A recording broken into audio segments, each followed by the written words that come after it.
Salutations! Welcome to the conversation.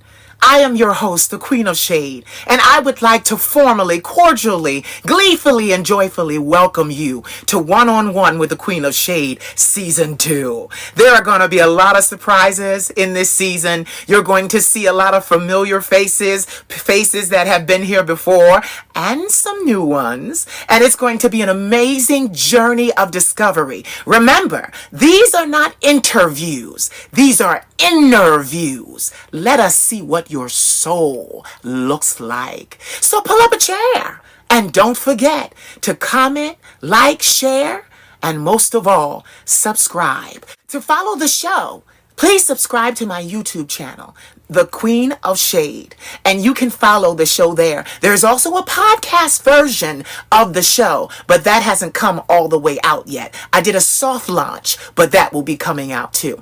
Season 1 was absolutely crazy. There are 253 episodes of Season 1. Yes, I was running off of pure adrenaline, pure spirit, pure excitement, and we got that done. So you can expect Season 2 to be just as magnanimous and crazy and explosive. There will be some great conversations that you will be able to take things away from and apply to your natural life. So grab your favorite snacks and come on and sit down and watch. This is good watching. Now, no, it is not all for children. I am an adult, and my guests are adults. So, sweetheart, censor your children, because me and my guests, we will not censor ourselves. I love you so much, and I thank you for watching. I hope you enjoy. Now, let's get to the conversation, right? Because that's why we're here, right? Let's get to the conversation. I love you. Mwah.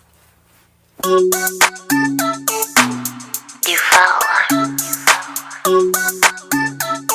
The Queen of Shade. I'm not the only one.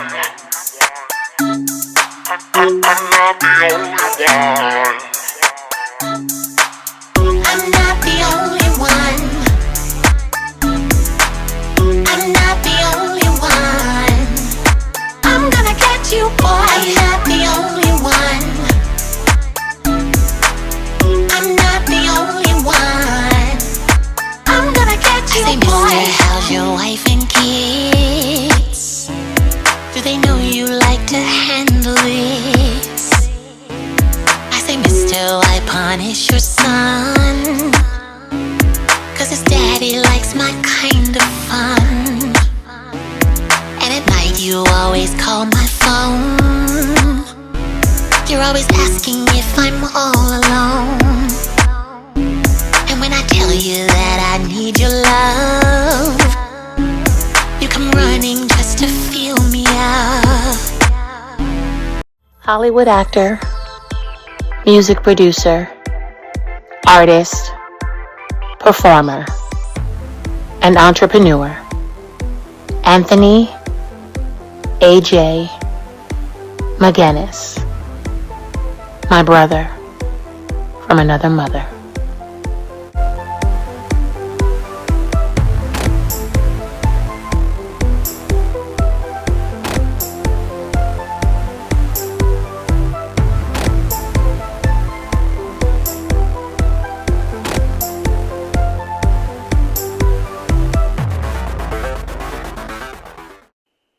Salutations, Queen of Shade here, coming to you with another very special presentation. Moving full speed ahead, getting to know some amazing people has been an awesome opportunity. Talking with people all over the world, sharing their ideas, their truths, their personal philosophies has really broadened my scope of life and the beauty of humanity. It has reminded me of the beauty of humanity, especially during these times in my country right now. Having said that, I have a young man that you definitely need to know.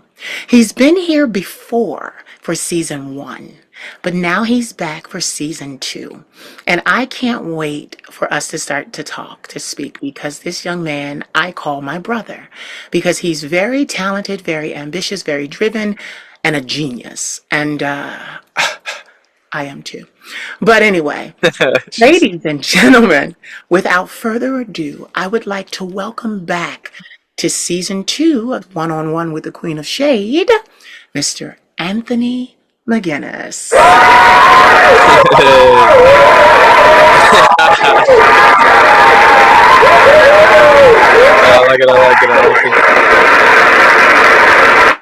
Hi. Hey, hello. First and foremost, congratulations on all your successes, achievements, and absolutely congratulations to season two for you. So, anybody who's able to access a season two or get to that process is just a blessing on itself. So, I just want to give you your flowers.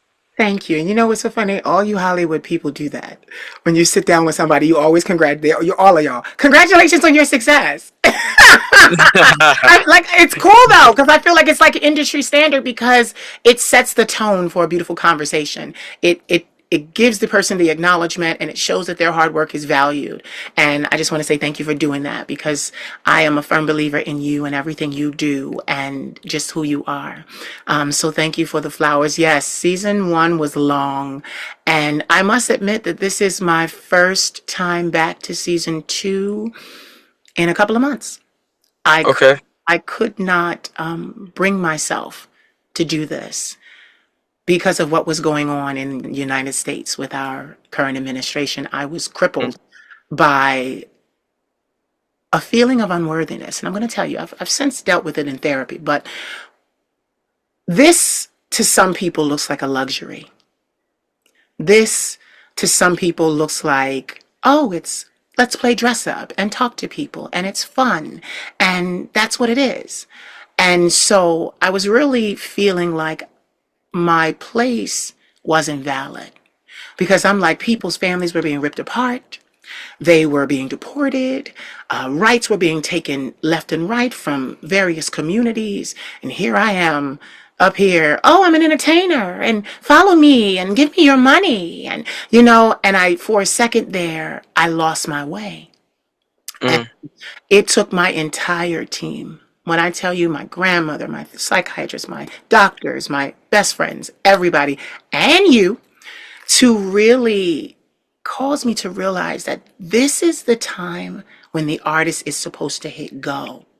This is the Absolutely. time when things go awry. It is the responsibility of the artist to imitate life and to tell the stories and to give the encouragement that I'm literally known for this past decade, a whole decade of my life. I'm known for in the dark times this is what I do. Pandemic, I was here every day, but I just felt like, how dare I try to get closer to my dream of being a multi-billionaire while people are suffering? And I had to have it kind of shifted back into realism because then my team, my grandmother, they all said, first of all, you didn't cause this. You didn't cause this. Then second of all, we need you. It's your job to be here. God has placed you here for such a time as this because you inspire people. You keep them going. This week alone, I've had 3 different conversations with 3 different young men, and they all thanked me for stopping them from committing suicide. Mm. Mm. This week, Mm. this week alone. Super deep. Super deep. And that kind of also was like, okay, bitch, it's time to get back to work. Because I needed it. Like I needed to understand my value and my position and not abdicate my throne. Because I literally was like, how am I going to work for the next 4 years? I didn't know how I was going to work for the next 4 years. Yeah. But I found my way again. And I'm so glad that you're the first guest back. I appreciate that highly. So tell everybody, mister, where are you hailing us from, first of all? Los Angeles, right now. I've been in Los Angeles for a couple of years. I would say it's been a definitely interesting journey for myself, but we're still surviving, still thriving. So, What do you do in Los Angeles? what we're not doing is crazy. So let's lead with this. I'm focused on my discipleship with the Lord. I'm focused on being obedient with the Lord. Everything else comes from the calling that He's put me on. So acting, dancing, philanthropy. What else? Sing. Teaching people how to use how to get closer to God, and music as well. So just a barrage of everything, I would say, and just figuring out how to navigate it all and make it be cohesive to the brand. And then here soon, in the next couple of months, I'll be opening up my clothing brand. So I'm very excited about that as well. I'm very proud of you, young man. I'm so proud of you because I have been in your life since you lived in Las Vegas. How many years ago was that? 6 years ago. We've Six, yeah, yeah, we've been going strong for 6 years. yeah, yeah. Super I dope, super dope. invest. I invest. Yeah, you do. When I see talent, I cultivate it. That's what I do. And I love it. I love it. and when I say cultivate, I mean I encourage it. Keep Absolutely. keep going. You got it. You got it. You got it. And I just want to say this. I've spoken very vocally. I've been very vocal over social media about not being a Christian. I've always, because of church hurt and this, that, and the other, being more spiritual, et cetera, because of my life choices, orientation, this, that, and the other. But I want them to understand that there is something that God and Christ called us to do. And that was to love our neighbor as we love ourselves. Absolutely. And I just want to say right here, right now, that I may not be a Christian, but there is room on my platform for you because you are my brother. And I support everything you do, especially your walk and your faith. I And appreciate you highly. that's why I asked you to be here because I need people to understand. Oh, well, you said you don't like Christians. I never said that. I just don't have anything to do with them. But when one of my brothers steps up his game and decides to get heavily into his belief and his walk with God, what am I supposed to do? Shun him, not allow that to be seen? No, no, no. No, no, no. So listen, mister, you this year alone, you've been doing a lot of things. I've seen you in various spots on different shows and doing what you do. And then it wasn't out of the blue because I knew it was always there, but then there was a shift. Can you tell us all in your own words why the shift, when the shift, and what to expect because of the shift from your brand? All right. I'm gonna segue. I'm a little unorthodox, guys. So bear with me. What to expect from this shift is to not expect the expected, and to expect something that you've never seen before. Because I'm something that you guys have never experienced before. Even though you might have seen portions of me before, I'm a different breed. I don't think I'm from this planet, and I'm not from here. So um, there we go with that. Now, why this shift? Let's get a little deep here. Back in 2024, I have so for you guys who don't know, I'm adopted. Out of Kansas City.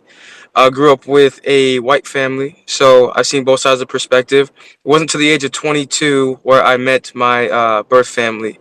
So that's super dope. From 22 to 26 is I was super close to my father and my birth mother. Now, over those about 4 or 5 years, my father and I never, ever, ever missed a conversation any week of the year, right? So we probably talk about 3 to 4 weeks out the year. And during that time, we got super, super close. Talked about why do I operate like this? Why am I lustful over here, right? Why do I think like that? And for, I'll say, majority of my life, I struggle with identity. So 2024 was the year that I lost my dad to cancer. I watched him lose 30 pounds in approximately 30 days, and I watched him flatline on a FaceTime call with my sister and myself. Right? Wasn't expected. That same week when I was going out to watch my dad get buried because I never met him in person, I got shot at multiple times in my neighborhood that I was at the time. I never associated myself with gang violence or do anything vicious. So everything just started crumbling. At the same time, I was running a business. I taught myself how to generate a wealth capital about 1.5. In that business, I grossed, and we lost everything. I'm talking about people slandering the name. I'm talking about people leaving the business, talking about everything possible that could happen was just crumbling.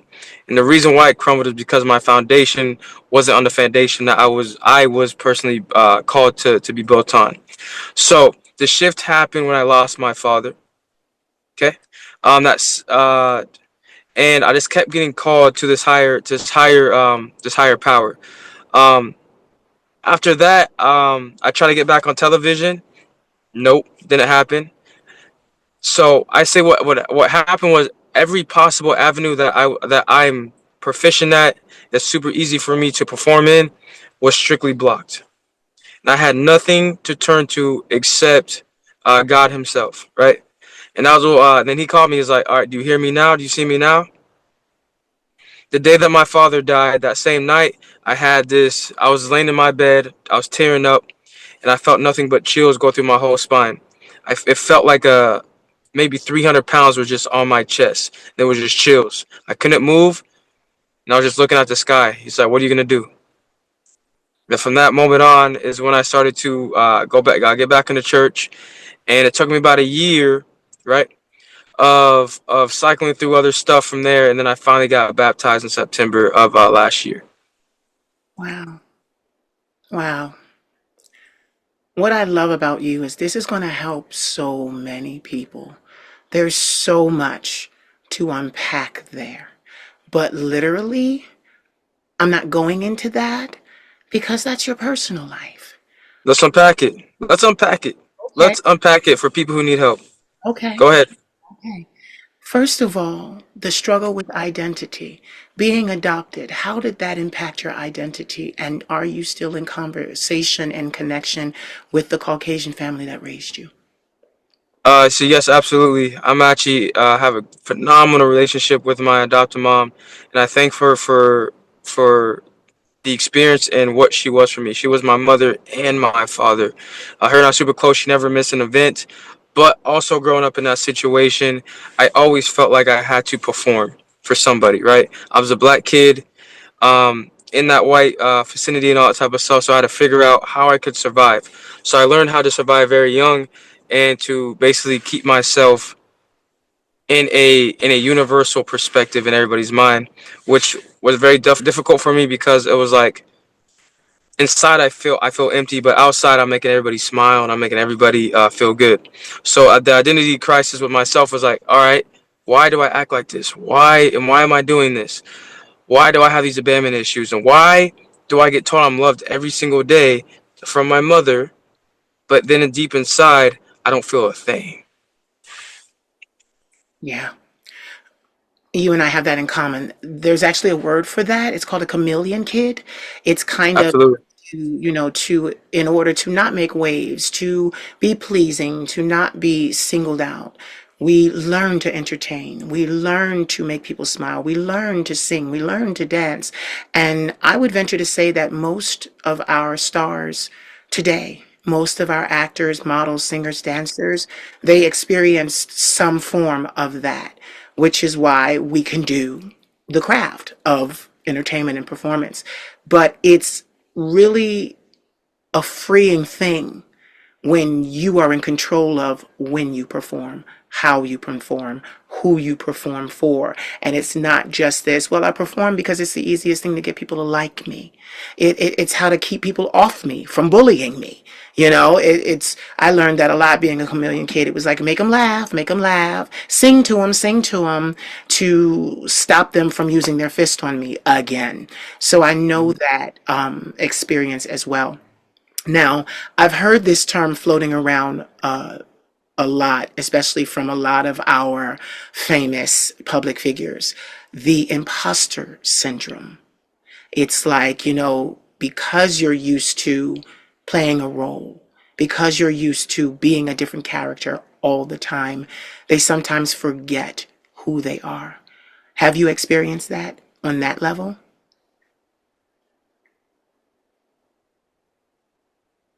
Now, I want to particularly say I had imposter syndrome. I would just channel certain characters in my orb, right? I'd always would used to say I have 81 planets in my galaxy, and I would know which one to channel to connect to the individual, to then protect myself, or to get an edge over the individual intellectually. And I knew that me entertaining would be the best portion of that. If Hmm. that hopefully that makes sense for you guys. It makes It's sense. It makes sense. No, it makes sense because I like the fact that you said there are 81 planets in your universe. I There love that. is. I love that. Can you can you Yeah. can you explain that for a second? How is that? What is that? So 81 planets in my universe is like it's just whatever you are is just what you are, you know, and I don't hide from it, right? So if I'm this today, then that's what it is on this planet. But everything's super cohesive and super congruent, right? I can be an artist, I can be a business owner, I can be just AJ, I can be just Anthony, I could just be a guy who likes smelling candles, I could be whatever it is. And all those planets identify and create what you guys see today. You know what I mean? Wow. You know what I hear? Go ahead. For a young man that needed a support system even more than what he had, you created it within yourself. Absolutely, absolutely. I hear that. I know what that's like too. I had one person in my entire family believe in me. I had one person in my family tell me that being gay was okay. One. Out of Interesting. all of my sisters, my brothers, my cousins, my aunts, my uncles. And I come from a family where I had two uncles that were gay and two aunts that were lesbian. And they still, I don't want to say the word hated, but yeah, they hated me because I was not ashamed of who I was. I've never been ashamed of who I am. And, you know, as a child, I was always very expressive. So it was just like when they would see me, it was like, oh, here he comes with his security, his belief in himself. Because they grew up, they're all 50 something years old, 60 something years old. So they grew up in a time where it was not culturally acceptable in the black community to be anything other than heterosexual. And me being 42, I caught that as well. But like you said, I had the privilege of being moved from the inner city at 10 years of age to the suburbs. And I don't want people to think that that was the end all to be all. I was still bullied terribly in the suburbs by Caucasian children. They just didn't use their fists, they used their words. Yep, I can definitely identify with that. Words. I used to get paintball shot at me. I remember one of the neighbors. I put a gun up to my mouth. And then going home. One of the family members at the time was a drunk. Not anymore, of course, but would used to abuse me and just torture me.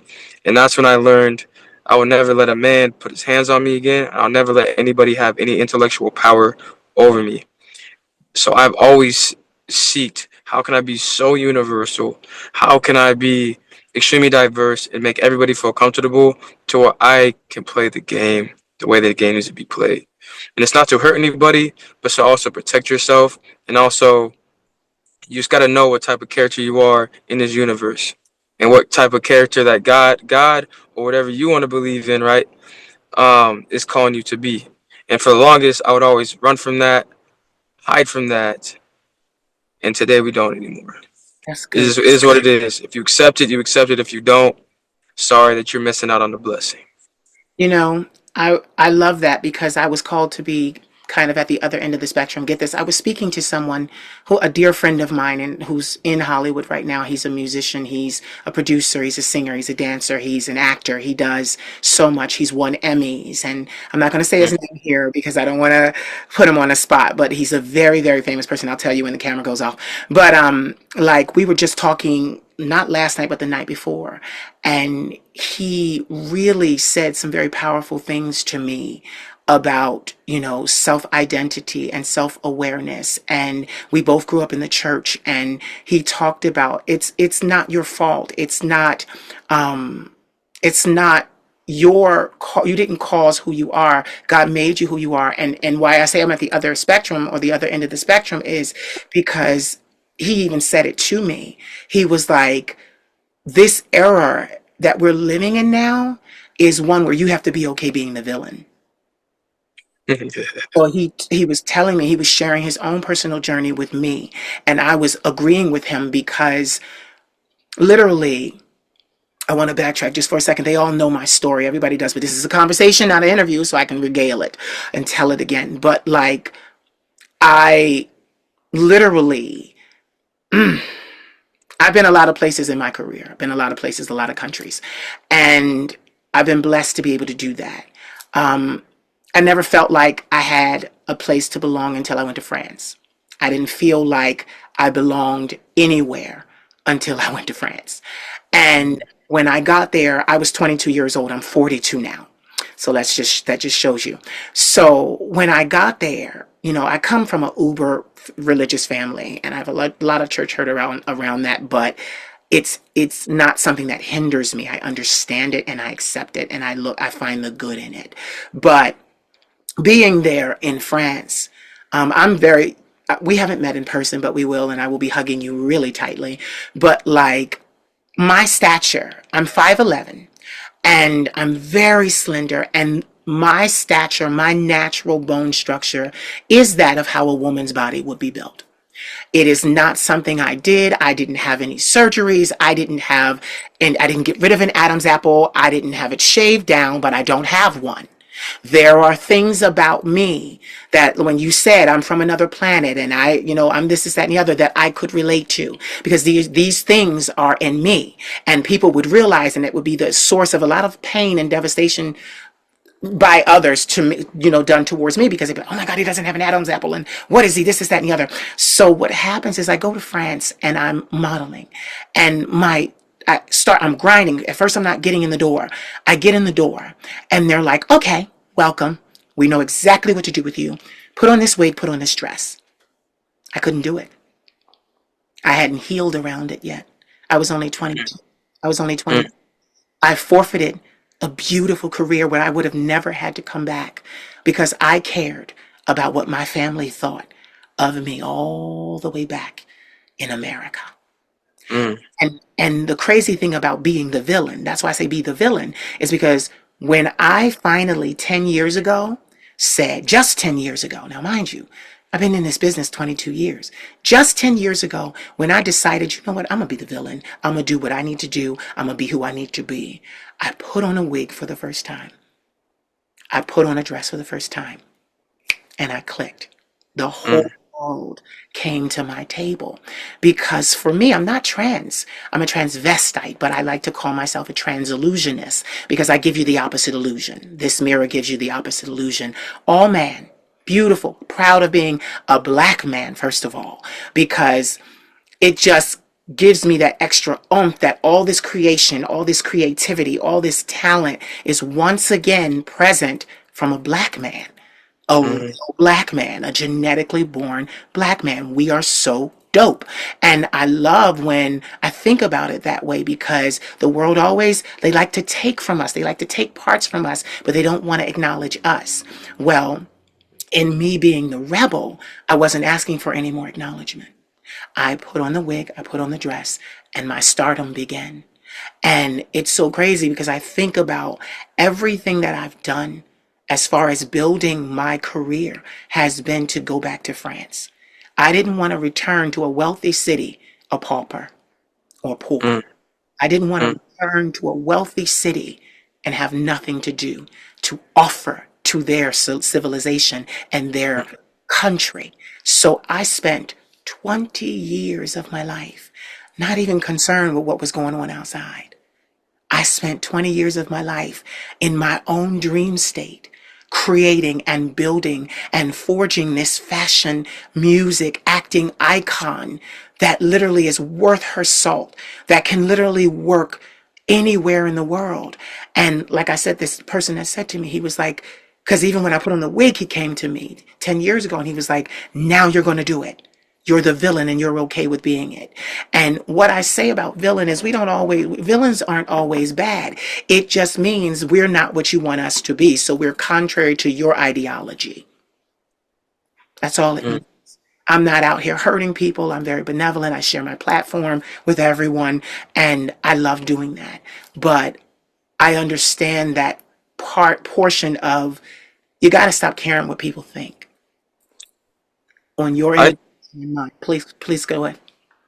I think, contrary to what you said, is I think you doing that and you not following what other people want you to do is actually you being the light, not the villain. Thank you. I think anybody that stands out in front of whatever topic that they're passionate about or whatever category that they're displaced in, that's the light. I don't think it's really the villain because you can't. There's no such thing as the villain. There's just no such thing really as a villain because not everybody is the same, right? So it doesn't make sense if you don't understand. Like for me, I don't understand. Let's say I don't understand politics, right? Let's just say that. So if somebody were talking like, let's just say that, right? Just for instance, if somebody was speaking politics, how could I really justify if they're a villain or not villain if that's not the category that my calling is in? Yeah. Yeah. I definitely get that a lot. And what I've learned is that the world is so ashamed of not knowing. The world is so scared to be ignorant. Ignorance and stupidity are two different things. And my way of thinking is, okay, you don't understand me? Ask me what I am. I can tell you what I'm in, what I am and what I believe in and what I do. But that's too much like doing the right thing. That's too much like giving me the opportunity to show you who I am. Because the truth of the matter is, you don't care who I am. You're just threatened by my difference. Mm. I learned that. So, moving on, there was so much to unpack, and we stayed there for a second. But, you know, people don't understand that a lot of us, a lot of lights, like you said, I'm going to use your word, we emerge out of great darkness. Like great darkness. Like people would not understand that. Most of us lights, we're very acquainted with the dark. And we're very acquainted with what goes on in the dark.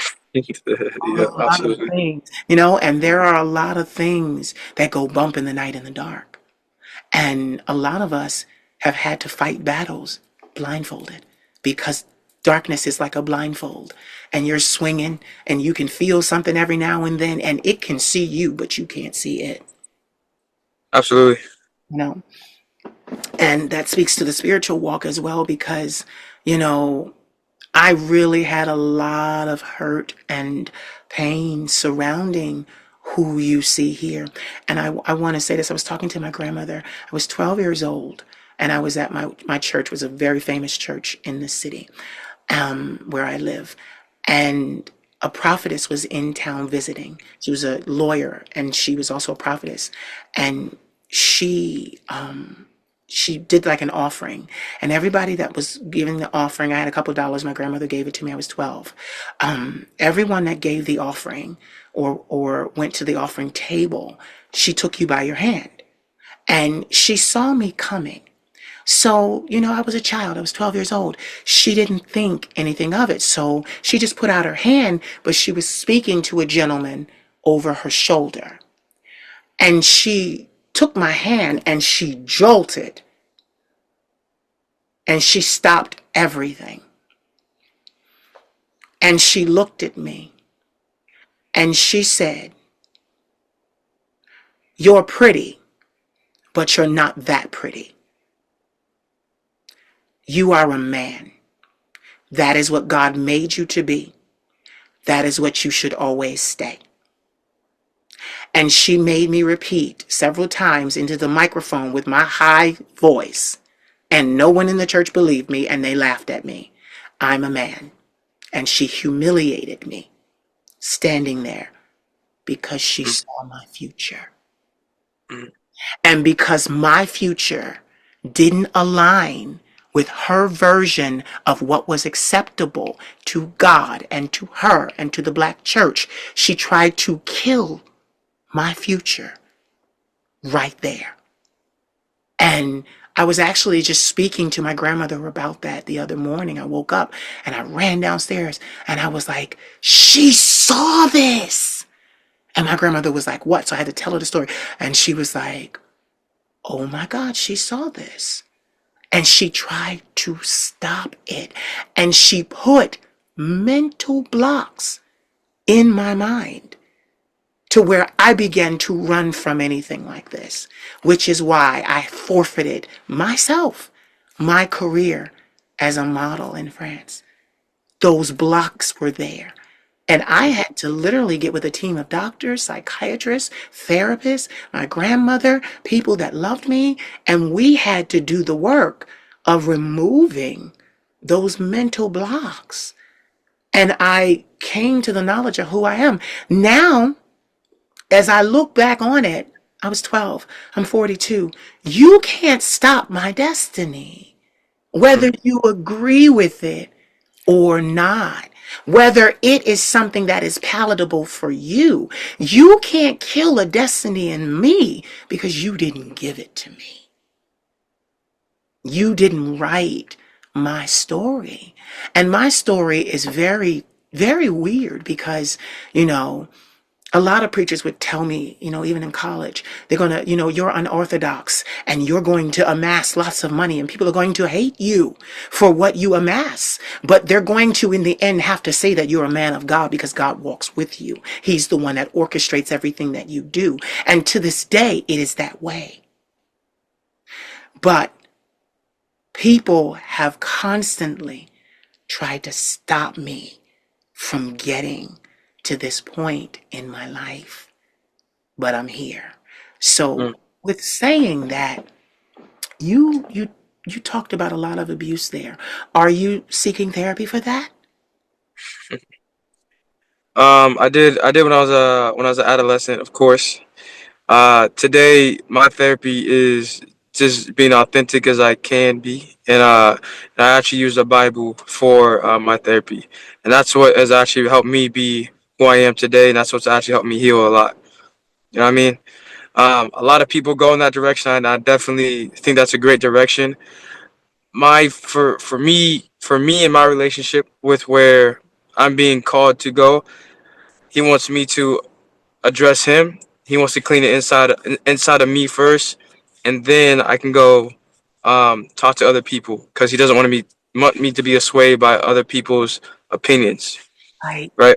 So I love people go to therapy. I think it's a great asset, of course. Me personally, it's just a different direction, but I feel like it'll all end up in the same direction as a lot of people should or articulate. So Yeah, I liked what you just said because you basically just said, listen, we're all on the same road. It doesn't matter what car we get into, what vehicle we're in. There are different vehicles. absolutely, There are different vehicles for absolutely. every person. And I agree wholeheartedly with that. I agree that this is a highway. This life is called a highway. And we all have different cars and we all have to drive. Yep, yep.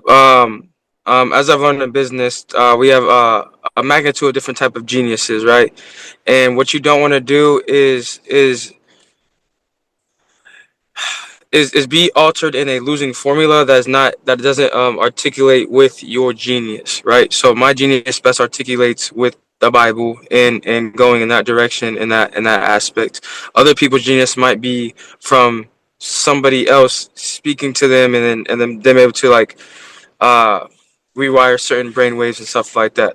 But I think I've seen so much pain, and I've been through so much adversity. You know, I've even hell, I've almost committed suicide 4 times. Like people don't know that, unless you're like really like inside my inner circle. I do. Um, yeah, right. So for me personally, I've seen the dark so much that like there's almost for me right now there's almost nothing that a therapist can say without me being like, yo, I already know what you're gonna say to me, and already like yeah, it's just a little different. It's just a little different. So absolutely, what you're saying, I definitely agree. I like that your faith is therapy to you. Yeah, I like that, and I wanted to say that in this. I wanted it to be recorded. Your faith is your therapy, and yeah. I support that 100%. I want to tell you something in being in your faith.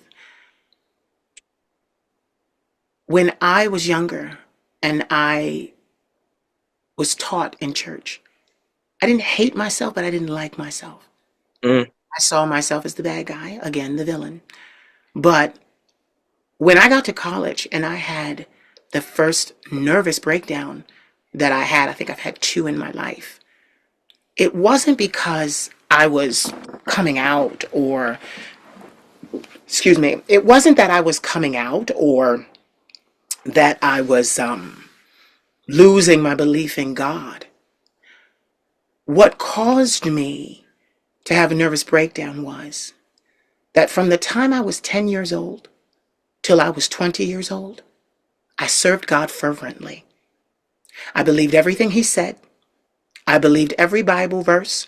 I used to read the Bible from cover to cover on my own in the middle of the night, having to get up at 5 o'clock to go to school.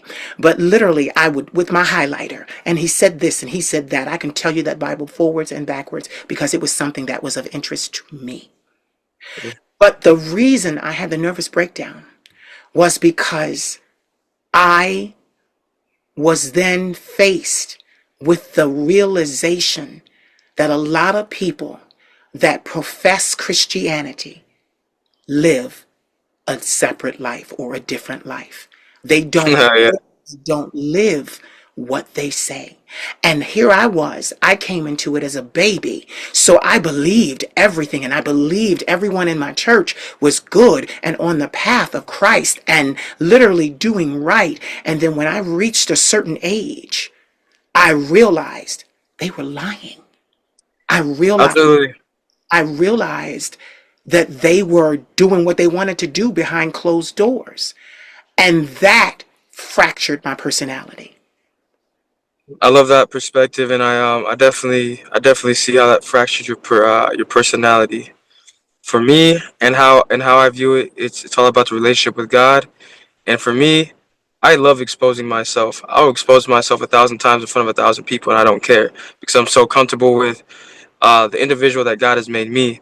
So I do definitely believe that I definitely believe that people do live a separate life, and I really don't feel like you can proclaim that you have a true relationship with what you're saying if you're living a separate life and you're not being authentic to you living a separate life. I would respect this more. Say that you say, I believe in this over here, but I still do this and that wholeheartedly, and that's my walk in faith, and that's what our true walk in faith is. Because at the end of the day, none of us are perfect. None of us really know what the heck's going on, and the only thing that we can say that we know is going on is when we feel like connected to something higher than ourselves, right? That gives us that divine feeling, that divine power to tell us to make that next move, right? So I definitely agree with that. Me personally, I love that I'm a sinner, and I love that I'm able to express that I'm a sinner, and I have given myself the space in the environment to be a sinner that is working on being extremely obedient in all facets that God is asking me to do so.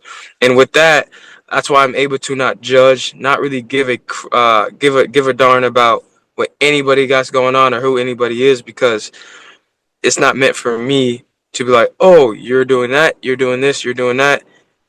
I can only be honest with who I am and let people fall in love with that version. You know, I'm so proud of you because that was what I was looking for. And you said it. You played right into my hand, darling. And I like that because no, because literally, I have never heard you judge anyone, including me. I've never heard that righteous rhetoric from you that I heard Oh, so much growing up. I've never heard that. Because this is the thing I believe, whether you're faith based or spiritual based or this is that and the other, that walk that you do is an individual thing on a daily basis. yeah, And like you said, I can respect someone saying, look, I'm not perfect. But I damn sure am going to check on you and make sure, hey, now you're still on your walk, right? Like you haven't given up, right? And it's not me judging you or looking for a fault. It's kind of accountability because that's my, yeah, because, and being an accountability partner. Because my thing is, once you profess this thing, I'm not the one that's going to try you. All them forces of darkness, all them principalities and rulers and spiritual and spiritual wickedness in high places, they gonna try you enough. And I know mhm, that. So I'm not, no, my thing is just don't give up your walk. That's where I live. I have a lot of, it's ironic because I'm not a Christian and I have more Christian friends than I have ever had in my life. And it's so crazy, including my ex-pastor. Like this woman is older, she's renowned, and literally she follows me, and it's so, and she never condemns a single thing that I do. She always says, let the Lord use you. She always says that to me. Baby, Mhm. I heard what you said. I loved what you were wearing. I loved your makeup, but you let God speak to the through the vessel. She said it's not even about how you're looking. How you look is how you feel comfortable delivering it. Mm, But the fact is you're delivering it. mm, I have millions of people around the world that have been touched by my nature, that have benefited by me saying, be the best you that you can be, and never let anyone stop you from being that. Never let anyone call into question your identity. mm. Never. Because people will do that. And it's mean spirited. I feel like the public, and I'm saying this as we're both entertainers, I feel like the public secretly loathes the talented and the gifted. It's almost as if they love to pull the wings off the butterfly. It's almost like fun for them to slander and to persecute the extremely gifted. And I never understood that. But then my grandmother the other day said to me, she said, sweetheart, because they can't do what you do. They can't do what you do. She says, it's envy. That's what it is. It's envy. They can't do what you do. She said, but their envy is no cause for you to stop doing what you're doing. Because see, in my life, I used to be that way, and sometimes it tries to creep back up, and I have to fix it with all my tools, because I'm the type of person where if I go to a function and someone has a problem with me, I leave. I'll give up the ground. I'll give up the space. I'll remove myself from the equation because it upset you. And what I've learned, yeah, I'm 42. So what I've learned is, no, no, no, no, stand your ground. Occupy the territory given to you. They leave. They need to leave because you are exactly where God wants you to be. So I won't even say that. I won't even say that they need to leave. I think it would be. I think it's a good opportunity to learn how to show somebody through how you are, who you are, how you guys can both be cohesive in the same environment and make that a normal thing, right? So I feel like having the perspective of they should leave is not bad, and I'm not judging you for it. But I challenge you to next time that you have that situation, you invite the individual to be in a cohesive equilibrium with you at that point. And I think that's what I'm talking about with that light, right? I feel like you don't have to be that villain. I feel like that light could be small incremental increments of doing those type of actions that will trigger different perspectives in people's minds.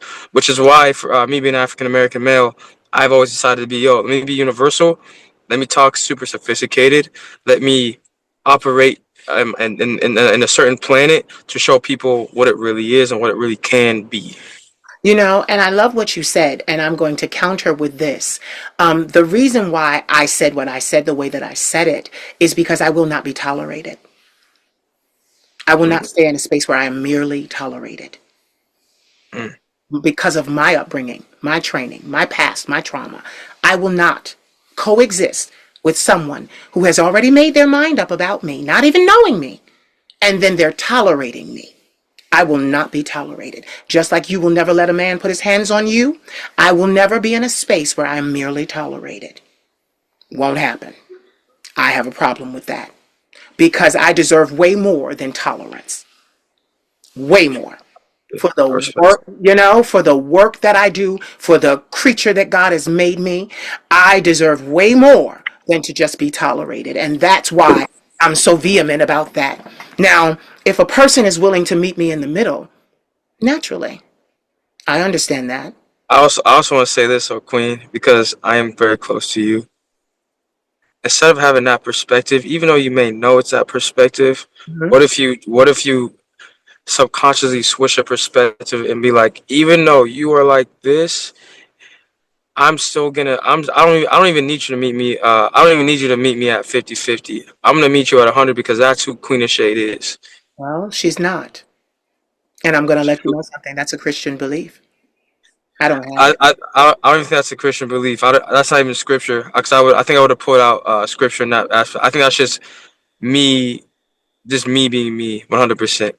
Because me with this conversation, I'm not gonna put any of my Christian beliefs onto you, and I'm not gonna put any scripture onto you. I'm not gonna disrespect you in that regards. I just challenge you to, even though I look at you so highly, right? And I believe everything that you do, and I'm super proud of you.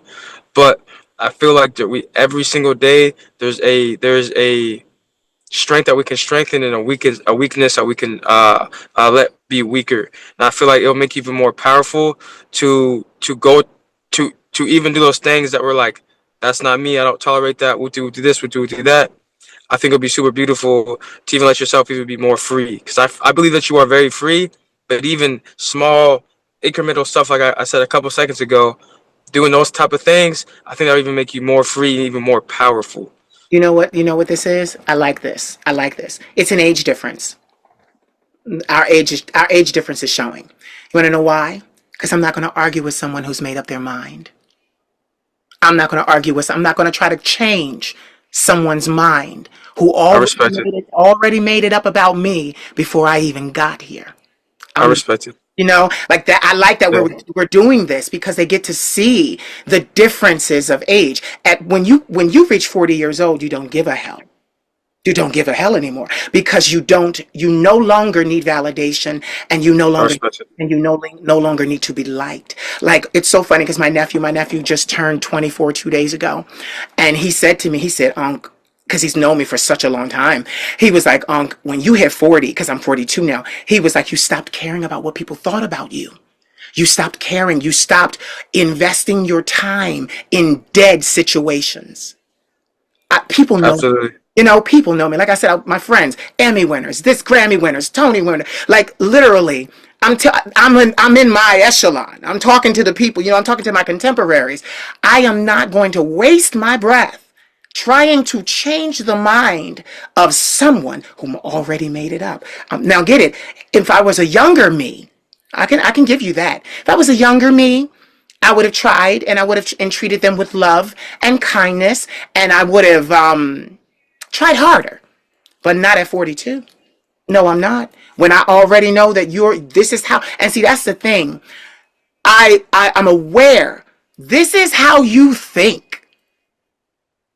Like, even with our country today, our trans sisters, there being legislation, hundreds of bills are being passed over, on trans people right now, and on their bodies, and on them getting care and gender affirming care and all these things.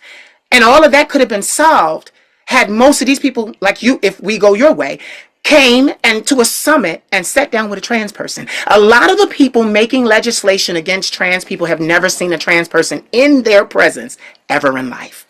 Mm, But they're making rhetoric and putting into law things about people they won't even break bread with. mm, And being 42, your mind is your mind. And I'm not going to tussle with that. It's not my struggle. It's not my struggle. So tell me, mister. No, no, go no. ahead. I like that we did that because they got to see that. They got to see the differences. We do that a lot. But I love that, you've stayed in LA. What made you stay in LA? Because you said all the doors were closed at one point. When did the doors reopen? And what's been going on? I know you may not talk about your projects, but what's been going on? When did the door open up, and what's been going on with that, with your career? Um, what's made me say that in LA is strictly the higher power. Yeah. People that in my inner circle, including you, who's Oh, prayed over you're me, right there. and right, yeah, who's prayed over me, and I think just the obedience is what has been able to make me stay in LA. Like, it's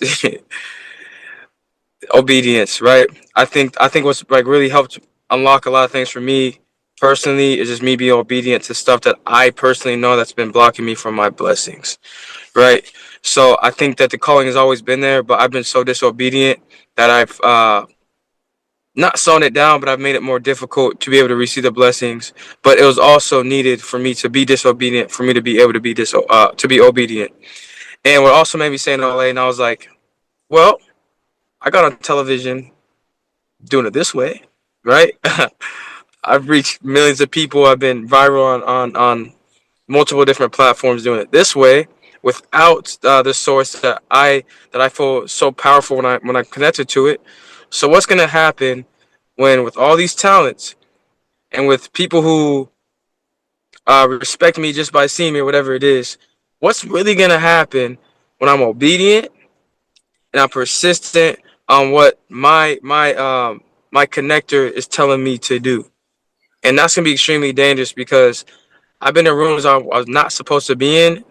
Was not qualified to be in without the help of anybody except the higher power at that point. Never had an agent in LA. I'm finally looking. Finally getting an agent here soon.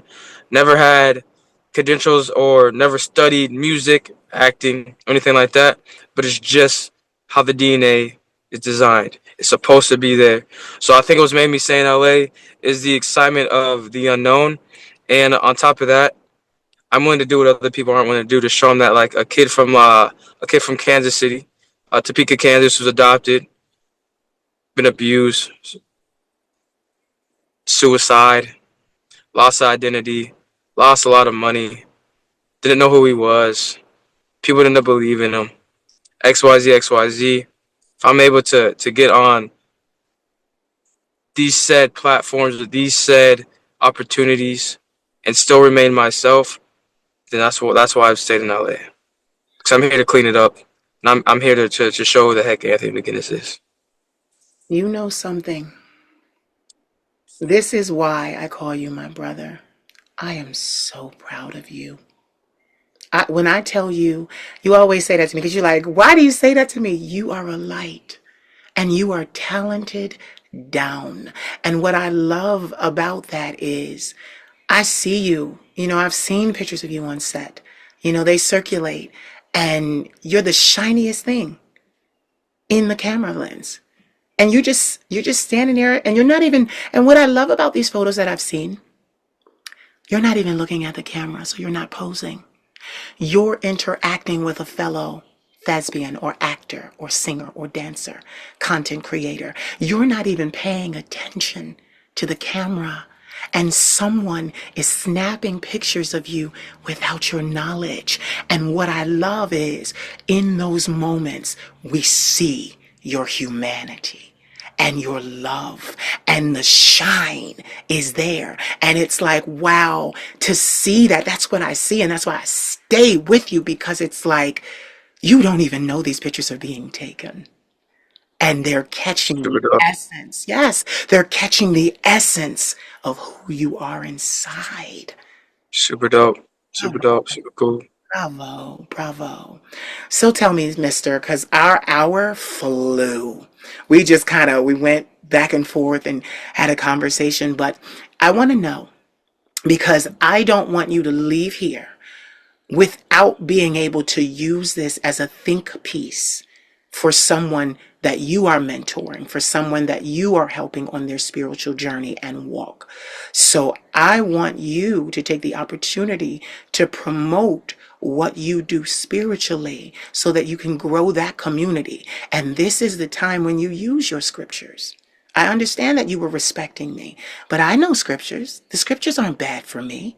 They're not bad to me. I'm not going to melt, you know? So tell us about what you're doing for other people when it comes to the lens of faith. Because even today, when we were getting ready and I was telling you, hey, I'm ready, hair and makeup is over, you were sending me a message and it was like, oh, you're amazing. You worked hard for this. Let's set up a time. And I'm like, I think you meant this for one of your clients. And you were like, oh, yeah. So tell us what it is you do for others on the journey of Christianity and faith and walking in a higher power. Uh, I'm okay. First, all thank to God right now. Okay, before I say anything, so thank you for having me on this platform again. And thank you for using my vessel, Lord.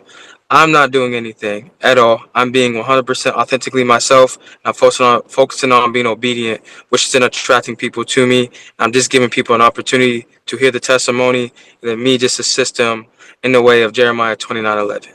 That's what I stand on business for.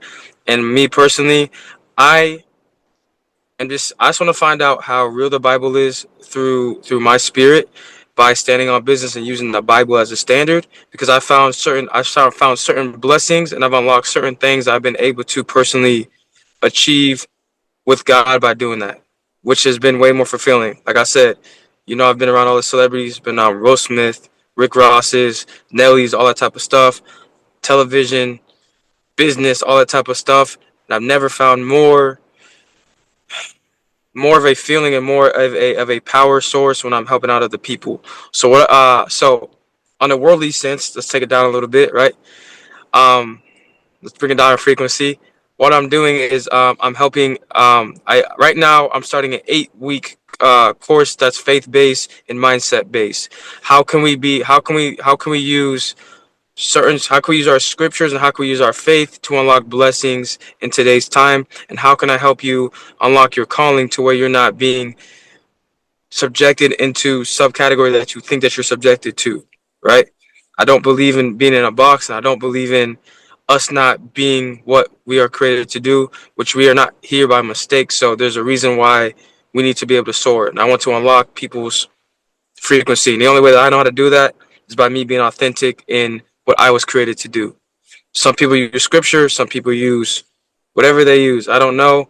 I don't really care. I respect everybody how they do it. But what I'm doing personally is working on allowing my talents to display through everything, and then right now we're working on that 8 week course of obedience and everything that I've experienced. Hopefully that made sense. Hopefully, we went up a little bit and we came back down. So there you go. It made a lot of sense. And now I'm going to use one of my gifts on you. I'm going to publicly say what I always say to you: the hand of God is on your life. And that you're going to prosper, even as your soul prospers. You're going to be largely successful at everything you do. Everything your hands touch, you're going to prosper at it. There will not be a single thing that you can't touch that doesn't prosper. And that is God's will over your life. Mm. He wants you to know. So he says, go drive and go forward and be you and let the world see. And when they ask, how are you so shiny? How are you so blessed? How are you so accoladed down and this and that? You let them know it's because of my faith in God. That's all he Mm. asks from you. Yeah. Remember me is what God says as he blesses you to go forward and do everything your heart, soul, and mind have in itself to do. You just Mm. remember God, because he has got some great things coming your way. I appreciate that. I know we're about to finish. I wanna end on one more thing. I want you guys. I always like to teach people something. I have to do it. What are some things that you guys are doing that I'm gonna say God, whatever you guys believe in is cool, right? So you got whatever spirit, whatever it is. I'm gonna say God because that's what I believe. What are some things that you are doing that God doesn't want you to do? What are some things that you're not doing that God needs you to do to unlock your blessings, to be you, right? My slogan for myself is to be me. So to be you. What are those things? I want you guys to think about that. And then what is your standard, and what are you standing on in 2025? And start to think about that and watch how some stuff shifts for you. Yes, yes, I love it. Now get this. I'm going to do something different here because on my show at the end, I usually ask people if they could make a wish, but you don't believe in wishes. So I'm going to change it here. And I'm going to go back to season one with you. I'm going to ask you to give me 3 words that inspire and empower you before we go. Yo, I've never been asked that before. Ask you Three words. twice before, boy. And you got it right. You nailed them. Yo, you know what, Queen? This is super different for me because I don't think it's words anymore. It's just like right now, it's just action, obedience, and perseverance. There you go. All action. I like that. It's literally all action, right? It's been a lot of words over the last few years, but like it's like the vision is right there, the action's right there, and like this is perseverance and this obedience. So um, that's what I can give you. Tell That's everyone what I can give you. tell everyone where they can find you online. All right, so I got two channels. We're rebranding, so you can go to Anthony Mcginnis official on Instagram, as well as TikTok, and I will be opening up a YouTube. I will be dropping my music finally towards the end of the summer, so I had to change kind of my brand on that. It's still gonna be who I am, so there may be some rap music in there that maybe is a little secular. I don't know. I don't really care. It's whatever I decide to do. So you guys kind of have to accept it, as well as whatever you guys else see. And then my second channel is gonna be ITS MCG for It's McG. Yeah. I'm so proud There of we go. I'm so proud of you. Thank you for carving out time today to sit and Thank you. talk. I love you so much, my brother, and it is always an honor. Yeah. You're always sending voice memos. It's just, it's always, I love that I got to speak to you as I get back on the horse and begin to ride. Because your life, you're right, it's not always words. Your life, the way you live, inspires me, touches me. The way that you treat your fellow man, the way that you are with humanity and kindness, and you do it from a faith-based standpoint, that inspires me. So I'm just so Appreciate you. Yes, I'm very, very thankful to have you here. Don't go away.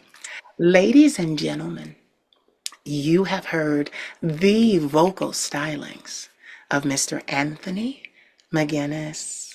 Don't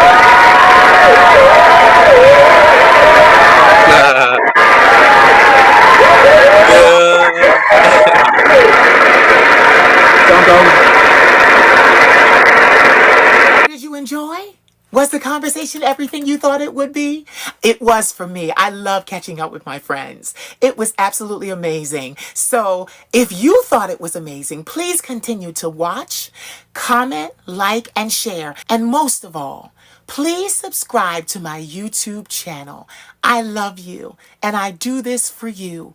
Good, wholesome content about self-love, self-confidence, and self-healing. The Queen of Shade loves you all. Remember my name, the Queen of Shade. Mwah.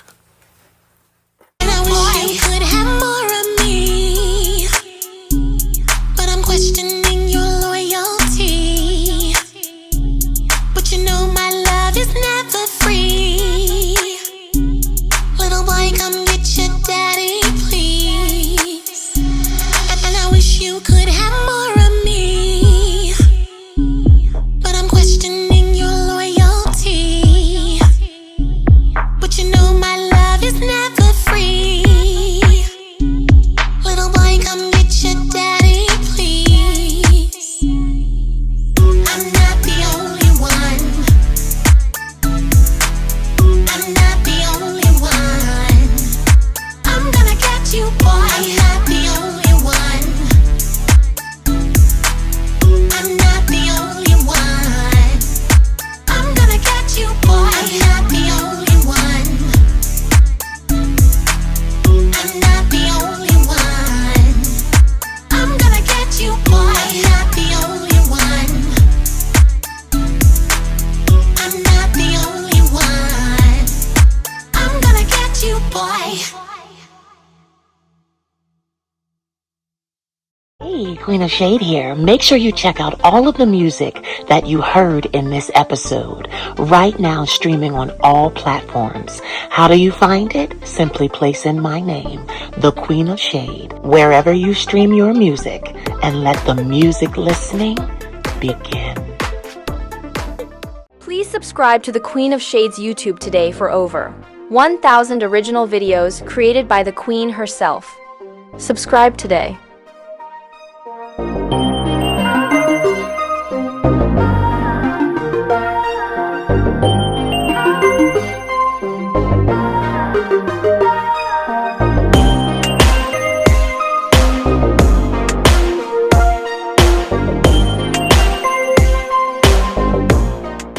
Don't worry, I'm a professional.